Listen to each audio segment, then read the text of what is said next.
Hi guys, நம்ம வந்து இன்றைக்கி ஒரு சிக்கன் வறுவல் வறுவல் மாதிரி எப்படி பண்ணுறதுன்னு பார்க்க போகிறோம்.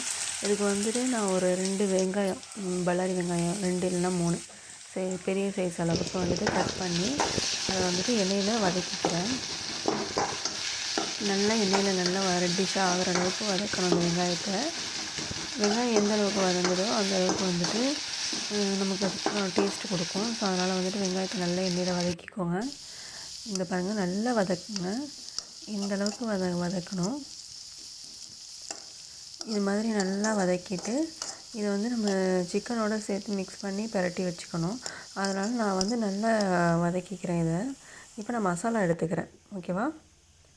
மசாலா பார்த்திங்கன்னா, நான் மல்லித்தூள் ஒரு 1.5 ஸ்பூன் அளவுக்கு எடுத்துக்கிறேன். அடுத்து மிளகுத்தூள் 1 ஸ்பூன், சின்ன ஸ்பூனு. அதுக்கப்புறம் ஜீரகத்தூள் எடுத்துக்கிறேன்.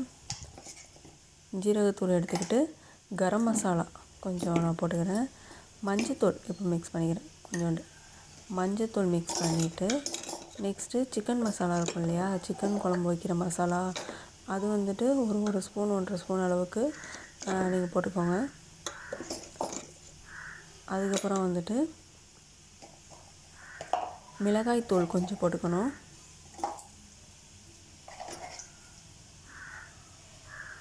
இப்போ கரம் மசாலா நான் போட்டுக்கிறேன். மிளகாய்த்தூள் வந்து ஒரு 1/2 ஸ்பூன் அளவுக்கு போட்டுக்கோங்க, காரத்துக்கு ஏற்ற மாதிரி. இப்போ இந்த சைடில் வந்துட்டு வெங்காயம் வந்துட்டு வதங்கிடுச்சான்னு பார்க்குறேன்.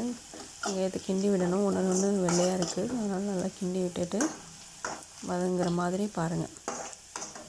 இப்போ வெங்காயம் நல்லா வதங்கிட்டுருக்கு. இப்போ சிக்கன் நான் கழுவி எடுத்துக்கிறேன்.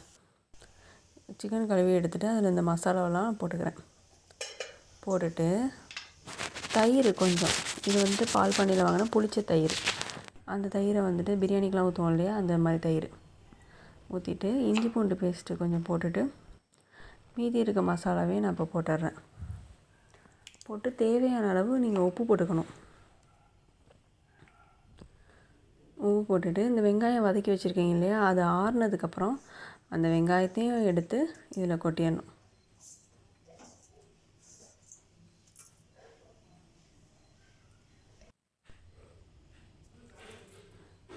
வெங்காயத்தையும் எடுத்து கொட்டிட்டு இப்போ நான் நல்லா மிக்ஸ் பண்ணிக்கிறேன்.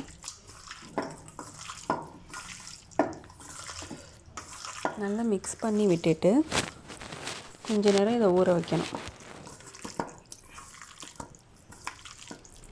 நல்லா கையால் பிசைஞ்சு விட்டுக்கோங்க. எல்லா மசாலா, இந்த வெங்காயம் எல்லாமே மிக்ஸ் ஆகிற அளவுக்கு நல்லா பிசைஞ்சு விட்டுக்கோங்க. ஒரு 5 நிமிஷம் கிட்ட பிசைங்க. நல்லா மிக்ஸ் ஆகணும், அதான் மேட்ரு. இப்போ அந்த அளவுக்கு நீங்கள் பிசையணும். இந்த மாதிரி நல்லா பிசைஞ்சு விட்டுட்டு இதை கொஞ்சம் நேரம் நீங்கள் வந்துட்டு ஊற வச்சுருங்க. ஓகேவா? இது மூடி போட்டு நான் மூடி வச்சுட்டு ஊற வச்சிட்றேன்.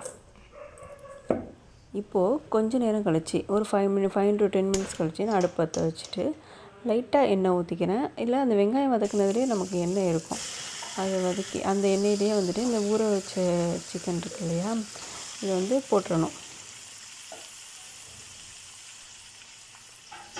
போட்டுட்டு நல்லா கிண்டி விடுங்க.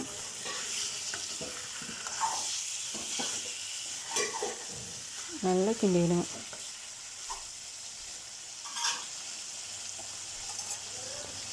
கிண்டி விட தண்ணி இலகுவாக வரும். தண்ணி கிண்டணும். இந்த தண்ணி நல்லா பிரிஞ்சு வந்து அதிலேயே வேகும். உங்களுக்கு இதை வந்துட்டு நீங்கள் ஆயில்லையே தான் வறுக்கணும். இதை நல்லா கிண்டி விட்டுட்டே வாங்க. கொஞ்ச நேரத்துக்கு இதே மாதிரி நீங்கள் மீடியம் ஃப்ளேமில் வச்சுட்டு கிண்டி விட்டுட்டே வாங்க. அது வந்து அதிலேயே வேகணும். இந்த மாதிரி மெத்தடில் நீங்கள் சமைச்சு பாருங்கள், இது ரொம்ப டேஸ்ட்டாக இருக்கும். என்ன அப்படின்னா இதில் கிரேவி மாதிரி வராது, இது கொஞ்சம் வறுவலாக பெரட்டின மாதிரி இருக்கும். டேஸ்ட் வந்துட்டு நல்லாவே இருக்கும். நல்லா கிண்டி விடுங்க. இந்த மாதிரி வந்துட்டு மிக்ஸ் ஆகிற அளவுக்கு கிண்டி விட்டுகிட்டே இருக்கணும். ஏன்னா இப்போ நம்ம தண்ணியும் ஊற்றலை, எண்ணெயிலே வேக வைக்கிறோம் இல்லையா, பிடிச்சிக்கும். அதுக்காக தான் இந்த மாதிரி பண்ணுறது. இப்போ நான் வந்து கொஞ்சோண்டு ஆயில் ஊற்றிக்கிறேன். ஆயில் ஊற்றிட்டு அந்த ஆயில்லேயே வந்துட்டு இதை வேக வைக்கிறோம். வாட்டர் எதுவும் யூஸ் பண்ணல. இப்போதைக்கு ஆயில்லேயே நம்ம வந்துட்டு வேக வைக்கிறோம். மசாலா வாடை இந்த மாதிரி இது ஆயில் ஸ்மெல் இது எல்லாமே போகிற மாதிரி நம்ம வேக வைக்கணும். கறியும் வெந்திருக்கணும்.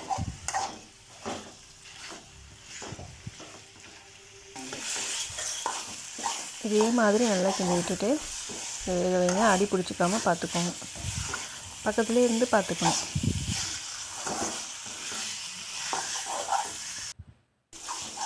இப்போ இதே மாதிரி நான் மீடியம் ஃப்ளேம்லேயே வச்சு இதை வேக வச்சுக்கிட்டே இருக்கேன்.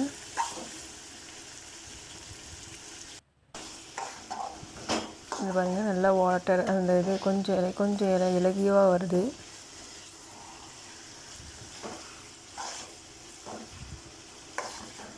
அதுவே பிரிஞ்சு வரும். லைட்டாக வேணால் நீங்கள் வாட்டர் அப்ளை பண்ணி லைட்டாக ஊற்றிக்கோங்க. ரொம்ப அதிகமாக ஊற்றிடக்கூடாது. வாட்டரே ஊற்றலாம் பரவாயில்ல. நம்ம எண்ணெயிலே வேக வச்சாலே இந்த மாதிரி பிரிஞ்சு வரும். இப்போ பாருங்கள், நல்ல மசாலா கண்டென்ட் வந்திருக்கு நமக்கு வெளியில். நம்ம வேக வைக்க அது வேக சிக்கனில் தண்ணி பிரிஞ்சு ஆட்டோமேட்டிக்காகவே வரும். அதில் தான் இந்த மாதிரி வேகுது. இதில் வேறு எதுவுமே நான் போடலை. இப்போ கொஞ்ச நேரத்துக்கு இதை நான் வந்து மூடி வச்சுக்கிறேன். இப்போ திறந்து பார்த்துட்டு திரும்ப மூடி வச்சிடுறேன். மூடி வைக்க அந்த தண்ணி வந்து சிக்கன்லேருந்து வருது இல்லையா, அது ஆட்டோமேட்டிக்காக வெளில வந்து அது மசாலா மாதிரி வேகும். இது வந்து நம்ம வாட்டர் எதுவுமே ஊற்றலை, வெறும் ஆயில் மட்டும் ஊற்றி வேக வச்சது தான். வேக வைக்க அந்த கறியில் உள்ள தண்ணியெல்லாம் வேக பிரிஞ்சு வந்துக்கிட்டு இருக்கு.